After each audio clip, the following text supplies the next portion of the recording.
קודם כל, Happy birthday, מזל טוב, יום הולדת שמח, תולד שום מבורך.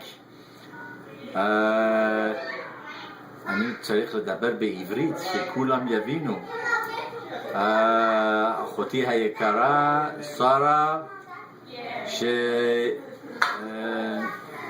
שהיינו קוראים לה בוגלטון, שהיא נולדה, היא הייתה ככה קצת עם משקל, אבל יפהפייה, מאוד שחורה, מאוד שחורה, אבל ילדה מאוד שובבית,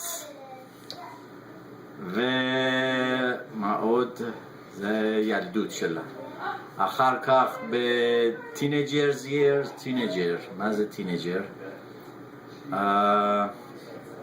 מאוד חרוצה, מאוד חכמה וגם חמה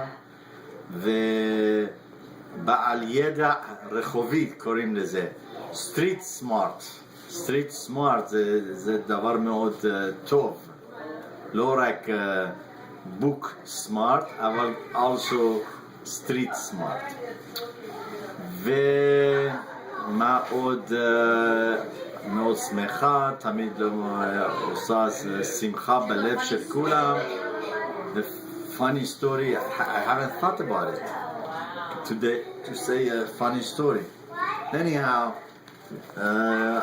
חוויות טובות איתה בטכניון, שהיא הכירה את אבנר, הג'ינג'י שלי. זהו, התחתנה,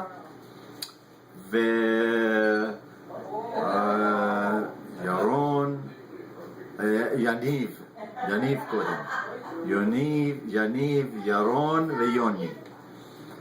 אחר כך, מה אני יכול להגיד? רק לאחל לך טוב שביותר עם כל המשפחה, עם אבנר ועם הילדים ונכדים ונכדות, שיגיע יום שאנחנו עוד פעם נחגוג עם שמחה רבה ונרקוד ביחד כמו שצריך.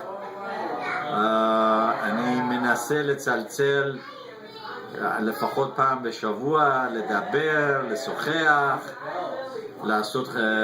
לעבור על החוויות, שיגיע ימים טובים בעזרת השם, שנהיה ביחד ונחגוג את הימים הטובים שלנו ביחד. מזל טוב, כל טוב, כל הכבוד ליוני שעשתה את כל הפרויקט הזה, ואני גם כן אומר מזל טוב לכל בני משפחה, כולם. להתראות, נשמח ביחד.